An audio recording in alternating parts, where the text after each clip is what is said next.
ፊልሙ የሚጀምረው ሰኞ 18ኛው ቀን በቤፊልድ ዩኒቨርሲቲ ደወል ሲደውል ነው። ትሪ ጌልብማን በትምህርት ቤቷ ተማሪ በሆነው ካርተር ዴቪስ መኝታ ክፍል ውስጥ በልደቷ ቀን የራስ ምታት ይዟት ትነሳለች። ከአባቷ የመጣ ስልክ ትሪንም ችላ ትላለች። ለራስ ምታት መድኃኒት ከጠየቀች በኋላ ትሪ ለመሄድ ትነሳለችና የካርተርን የክፍል ጓደኛ ሪያን ሲመጣ ታያለች።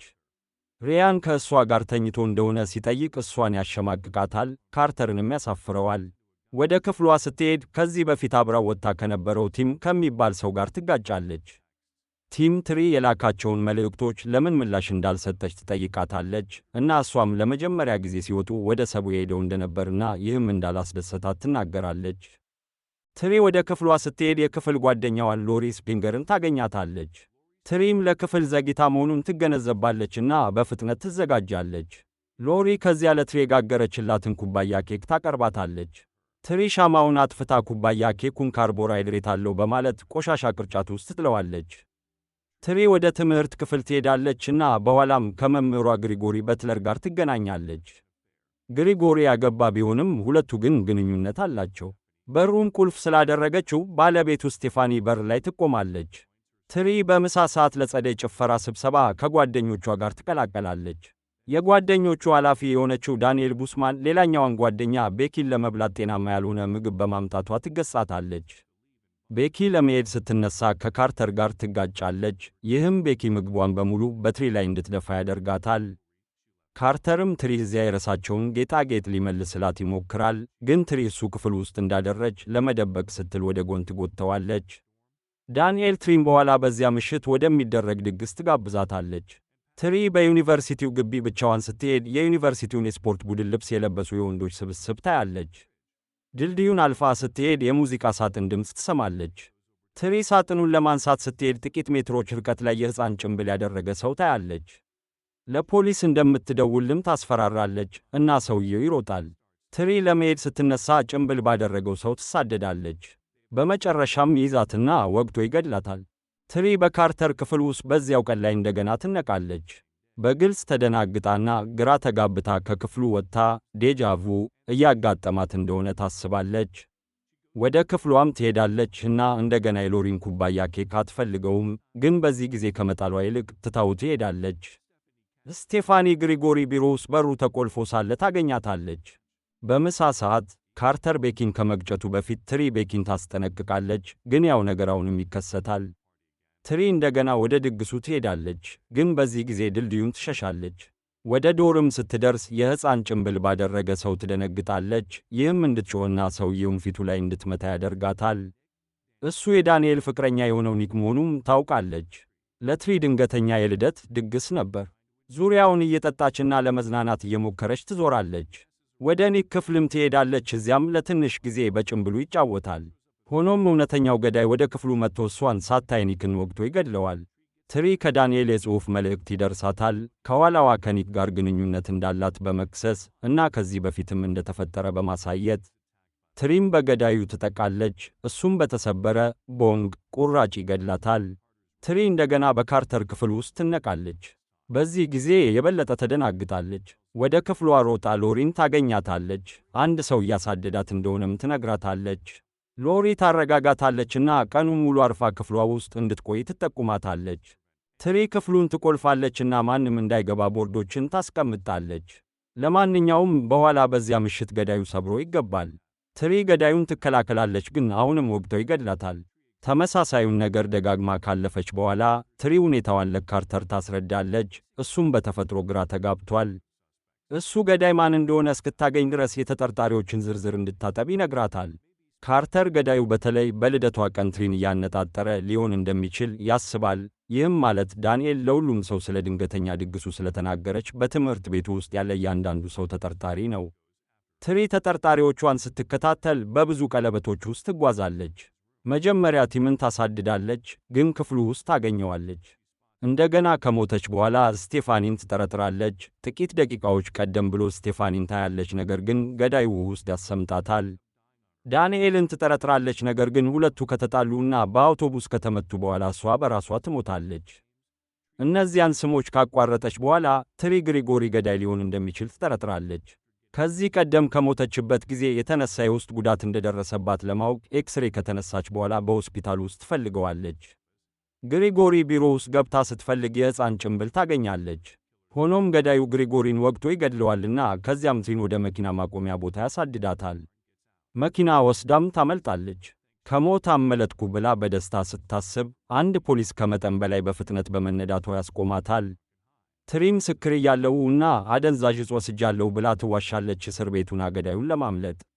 በካቴና ታስራ ከመኪናው ኋላ ስትቀመጥ ገዳዩ በመኪና አልፎ ፖሊሱን ይገጨዋል። የጋዝ ታንኩም ማፍሰስ ይጀምራል። ስለዚህ ገዳዩ የልደት ሻማ በመጣል ነዳጁን ለኩሶ ትሪን ያፈነዳታል። ትሪ እንደገና በካርተር ክፍል ውስጥ ትነቃለች።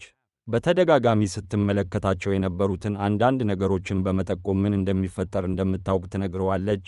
ለምሳሌ የመኪና ማንቂያ ድምፅ፣ ተማሪዎች ላይ ውሃ የሚረጩ ማሽኖች መከፈታቸው እና የአክቲቪስቶች ቡድን አብረው ቆመው አንደኛው አባል መሬት ላይ መውደቁ።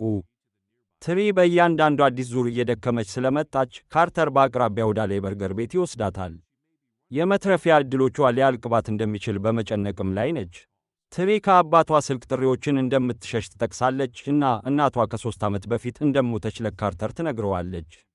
ከጥቂት ደቂቃዎች በኋላ በቴሌቪዥን አንድ ዘገባ ያሉ ጆሴፍ ቶምብስ የተባለ ተከታታይ ገዳይ ወጣት ሴቶችን በማሳደድ የሚታወቅ መሆኑን ይናገራል። ትሪ ገዳዩ እሱ እንደሆነና በመጨረሻም እሱን ማቆም እንደምትችል ታምናለች። ትሪ እና ካርተር ቶምብስን ለማቆም ወደ ሆስፒታል ይሮጣሉ፣ ግን እሱ አስቀድሞ የጥበቃ ሠራተኛውን ገድሎ አምልጧል። ትሪ የእሳት መጥረቢያ ይዛ ከቶምብስ ለመሸሽ ትሞክራለች። ካርተርም ትሪን ይከላከልላታል፣ ግን ቶምብስ አንገቱን ያቀጨዋል። ትሪ ቶምብስን ለማሸነፍ ትችላለች፣ ግን ቀለበቶቹን በማቆም ከተሳካላት ካርተር እንደሞተ እንደሚቀር ትገነዘባለች። ቶምብስ ከመያዟ በፊት ወደ ደወል ማማ ጫፍ ትሮጣለች እና ራሷን ታጠፋለች። ቶምብስን እንደምትገለው ቃል ትገባለች። ትሪ አዲሱን ቀን የበለጠ በጥሩ ጉልበት ትጀምራለች። ካርተርን በሞቀ ሁኔታ ታቅፈዋለች። ተማሪዎቹን ስለሚረጩት ማሽኖች ታስጠነቅቃለች እና ወደ ክፍሏ ስትሄድ ለሎሪ ደግ ትሆናለች። ትሪ ወደ ግሪጎሪ ክፍል ትሄዳለችና ንግግሩን አቋርጣ እሱን ጎታ እንደምትለያይና ክፍሉን እንዳቆመች ትነግረዋለች።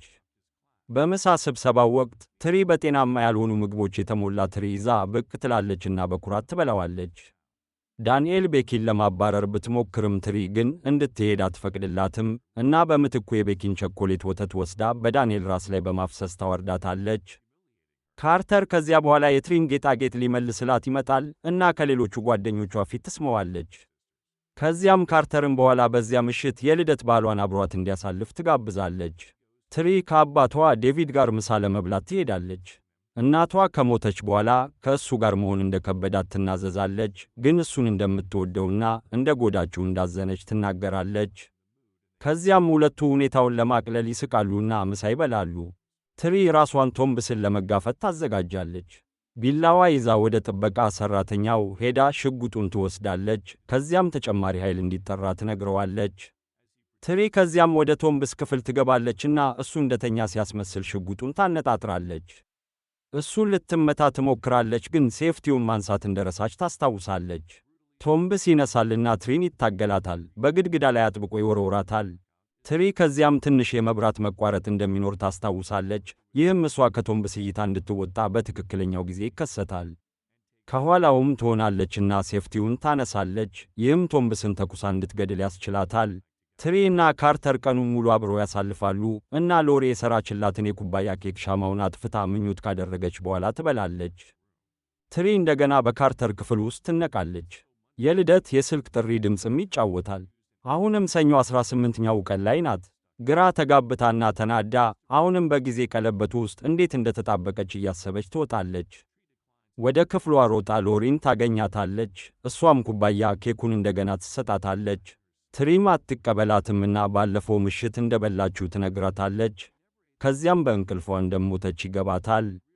ይህም የሆነው ኩባያ ኬኩ ከመጀመሪያው ጀምሮ መርዛማ ስለነበረ ነው። ከዚህ በፊት ኩባያ ኬኩን በጭራሽ አልበላችም ነበር። ስለዚህ ሎሪ ከመጀመሪያው ጀምሮ ገዳዩ እንደነበረች ትገነዘባለች።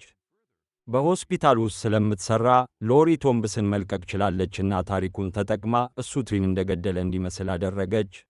ትሪ ሎሪን ኩባያ ኬኩን እንድትበላ ለማድረግ ትሞክራለችና ወደ ፖሊስ እንደምትወስደውም ታስፈራራታለች። ሎሪ እውነቱን ትናገራለችና ይህ ሁሉ የሆነው የእሷ ፍላጎት የነበረው ሰው በትሪ ላይ የበለጠ ፍላጎት ስላሳየ መሆኑን ትናገራለች። ይህም ትሪ የሞኝነት ምክንያት እንደሆነ ታስባለች። እንዲሁም ሎሪ ትሪን ደደብ ሴት ውሻ ብላ ትሰድባታለች። ሎሪ ትሪን ለማጥፋት ስትሞክር ሁለቱ መጣላት ይጀምራሉ። ሎሪ ትሪን በአልጋው ላይ ሰቅላ ስታንቃት ከክፍሉ ውጪ በዳንኤል ይቋረጣሉ። ግን ትሪ ኩባያ ኬኩን አንስታ በሎሪ አፍ ውስጥ ትከተዋለች። ትሪ ከዚያም ላይ ጣሪያውን መብራት በመያዝ ሎሪን ከመስኮት አስወጥታ ትጥላታለች። ትሪ እና ካርተር በአንድ ሬስቶራንት ውስጥ ተቀምጠው ስለ ክስተቱ የሚነገረውን ዜና ይመለከታሉ።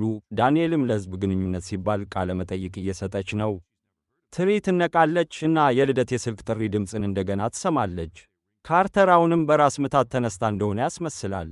ትሪ መደናገጥ ትጀምራለች። እስከዚያ ድረስ ካርተር እየቀለደባት እንደሆነና አሁን ማክሰኞ 19ኛው ቀን መሆኑን ይገልጻል። ስለ ጉዳዩ ይስቃሉና ከመሳሳማቸው በፊት ሪያን ወደ ውስጥ ለመግባት ሲሞክር ያባርሩታል።